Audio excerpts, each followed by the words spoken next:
លំហាត់ទី1គេឲ្យយើងដោះស្រាយសមីការ x ការ៉េដក49ស្មើ0ចឹងលំហាត់ទី1 x ការ៉េដក49ស្មើ0ចឹងជាទូទៅនៅថ្នាក់ទី9សមីការនៅក្រេទី2គឺគេឲ្យអង្គខាងឆ្វេងស្មើលេខទាំងអស់ហើយអង្គស្ដាំនេះ0ទាំងអស់ហើយគេដោះស្រាយតាមរយៈផលគុណកតាបន្ទាប់មកឲ្យកតានីមួយៗស្មើ0អញ្ចឹងលំហាត់នេះយើងអាចដាក់វាជាផលគុណកតាតាមរូបមន្ត a ការ៉េដក b ការ៉េគឺស្មើនឹង a ដក b កតាឲ្យ a បូក b ចឹង49នេះស្មើនឹង7ការ៉េចឹងយើងអាចសេទៅជា x ការ៉េដកឲ្យ7ការ៉េស្មើ0បន្ទាប់មកយើងដាក់វាជាផលគុណកតាតាមរូបមន្តនេះមកដែលតួ a យើងគឺស្មើនឹង x តួ b យើងគឺស្មើនឹង7ចឹងយើងគាត់តែបដូរពី a ទៅជា x បដូរពី b ទៅជាលេខ7មកចឹងគឺយើងបាន x ដក7កតាឲ្យ x បូក7ស្មើ0ទី1យើងឲ្យ x ដក7ស្មើ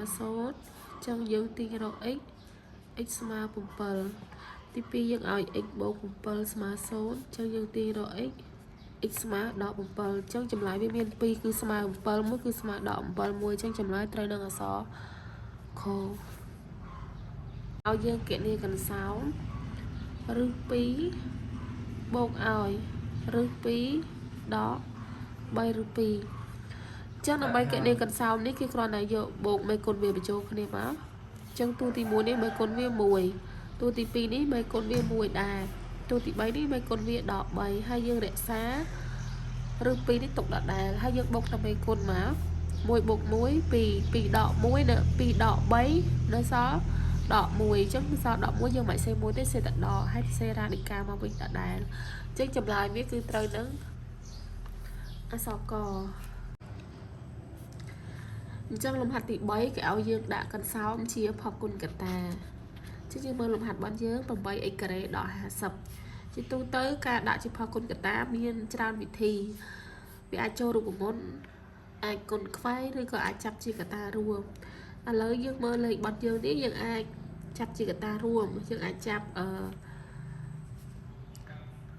8នេះយើងអាចចាប់2ជាកតារួមជាមួយនឹង50នេះណាចឹងចាប់2ជាកតាទៅកន្លែងនេះសល់ 4x ការ៉េដក25បន្ទាប់មកយើងមើលចម្លើយយើងមានអានឹងអត់មានទេប៉ុន្តែ4នេះយើងអាចសរសេរទៅជា 2x ការ៉េ25នេះអាចសរសេរទៅជា5ការ៉េមានន័យថាអាចសរសេរទៅជា 2x លើជាការ៉េដកឲ្យ5ការ៉េចឹងកន្លែងនេះយើងអាចប្រើរូបមន្ត a ការ៉េដក b ការ៉េមកគឺយើងបាន 2x ដក5កតាឲ្យ 2x បូក5ចឹងចម្លើយរបស់យើងគឺទី1អក្សរកយើងបន្តទៅលេខ4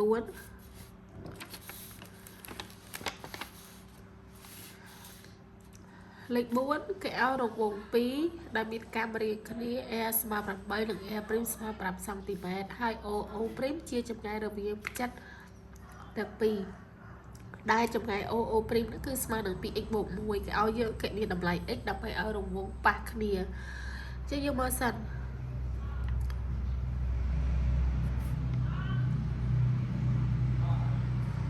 ឧទាហរណ៍នេះរង្វង់ចឹងអានេះគឺ a អានេះគឺ a' ចឹងនេះ O ចឹងដើម្បីឲ្យរង្វង់ប៉ះគ្នាលុះត្រាតែ D បត់យើងនេះស្មើនឹង a បូកជាមួយនឹង a' D នេះគឺ O នេះឯងស្មើនឹង a បូកនឹង a'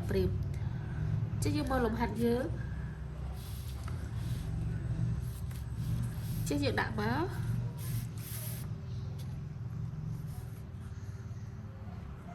ដើម្បី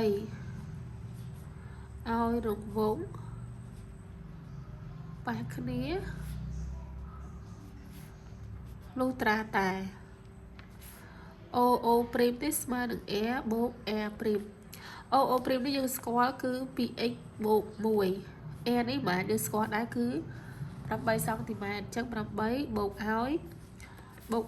5ជាយើងដោះស្រាយមកនេះគឺជាសមីការនៅក្រេទី1អញ្ចឹង x នៅម្ខាងលេខនៅម្ខាង 7 bột 5 នេះ 13 1 នេះបោកដែរបាន 11 ចឹងបាន 2x ស្មើនឹង 12 ចឹងយើងទាញរក x ស្មើនឹង 12 ចែកនឹង 2 ចឹង x ស្មើនឹង 6 ចឹងចម្លើយគឺ x ស្មើ 6 បងប្អូន x ស្មើ 6 នៅចម្លើយអក្សរណាគឺអក្សរកបន្តមួយទៀតមកដល់លេខ 5 លេខ 5 ថតនិមិត្តដែរគេឲ្យត្រកោណ ABC កែងត្រង់ A ចឹងយើងគូសព្រៀងមួយមកចឹងត្រកោណ ABC កែងត្រង់ A ដែល AB ស្មើ 8 សង់ទីម៉ែត្រ AC យើងគឺស្មើនឹង 6 សង់ទីម៉ែត្រគេឲ្យយើងគណនា BC ចឹងយើងអាចប្រើតាមទ្រឹស្ដីបត្តិពីតាកើ BC ការ៉េស្មើនឹង AB ការ៉េបូកជាមួយនឹង AC ការ៉េ AB យើងគឺម៉ាន AB យើងគឺ8ការ៉េបូកឲ្យ6ការ៉េ8ការ៉េគឺ64បូកឲ្យ6ការ៉េ36 64បូក36គឺស្មើនឹង100ជាយើងទាញរក BC មកគឺស្មើនឹង